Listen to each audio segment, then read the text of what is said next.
Hey, good evening, Jason. This is Ryan with TrendLizard.com.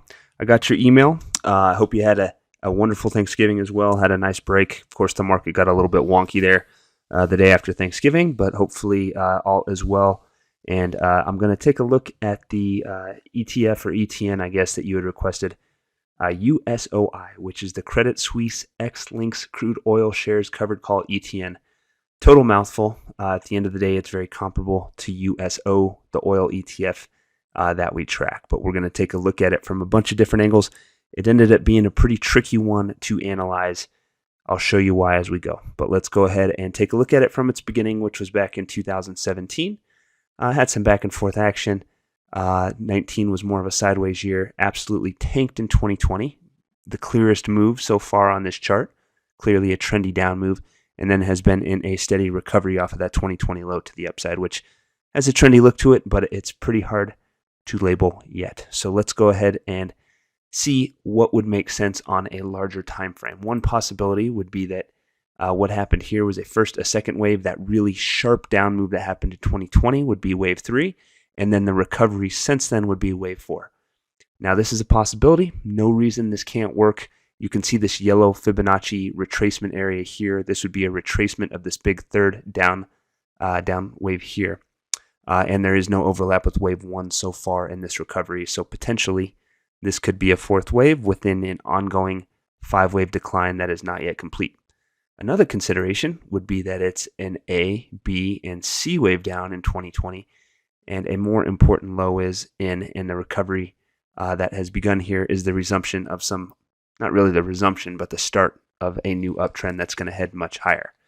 Now, if USOI is ever able to get above 8, that would be a clear indication that this is the correct labeling, or at least it would very much support a counter trend labeling of this big decline, and therefore would look bullish overall. Obviously, that level is very far away, so that doesn't provide much value, but it's one to mark on your chart. If it is ever to give above that level, that's going to be a bullish thing.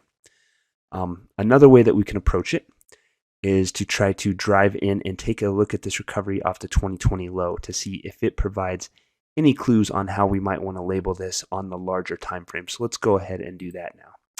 First, forgot about this chart. I did want to show you the similarities between USOI, shown in blue, and USO, the standard oil ETF that we track every day at TrendLizard.com, which is shown in orange. And as you can see, they're pretty much lockstep. So I think a lot of the analysis that applies to our USO analysis can apply to your ETF USOI in the future. So hopefully that's helpful. Now let's go ahead and zoom in on that action off the 2020 low. Here is that move. Now the initial impression that I had looking at this is, okay, so we had a second wave, big third wave, and we started a fourth wave more recently as price broke down. Problem is this doesn't work. You can see there's overlap between waves 1 and waves 4, which should never happen in a third wave. Not to mention that this third wave leg here is actually the shortest leg of this entire 5-wave sequence for wave 3. So this one had to be thrown out.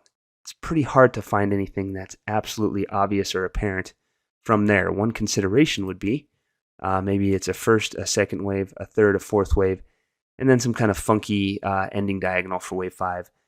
Bottom line, it would be a completed 5-wave advance off of that low back in May, I guess, and that a larger pullback has begun.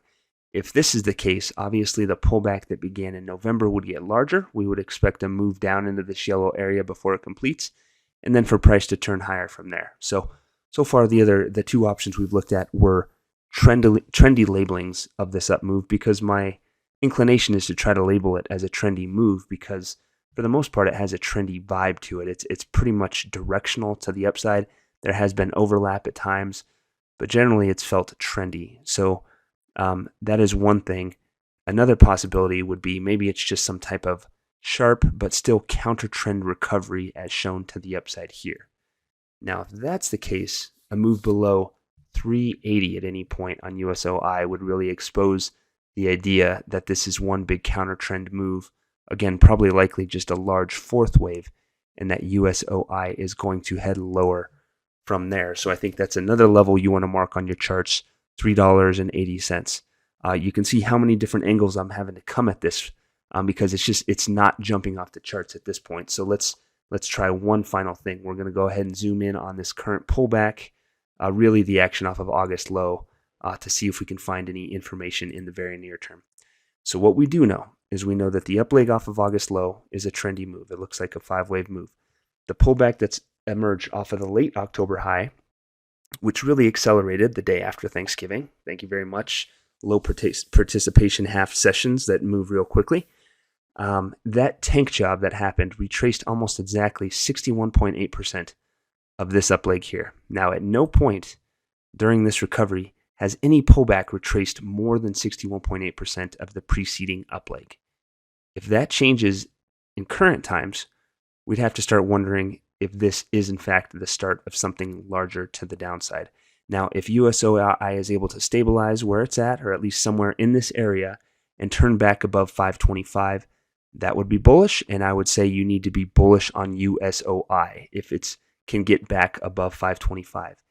If it moves lower than here, it would be a sign of caution. It would be an indication that something larger to the downside is happening, maybe something like this, maybe a completed 5-wave up and a larger correction, or maybe something more bearish where this is all one big counter trend move and price is heading to the downside. So those are kind of the lines in the sand that I'm coming up with. A move above 525 is bullish.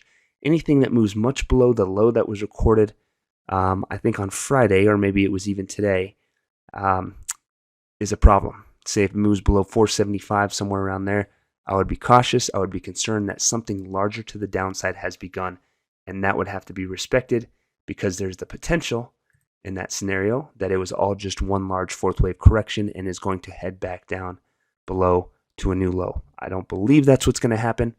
That would just be the implication. And if there's a move below 380 at any time, then we would absolutely have to think that that was the case. So a move above 525 bullish, a move much below this week's low would look bearish, or at least would be a sign of caution to respect some type of larger pullback from here.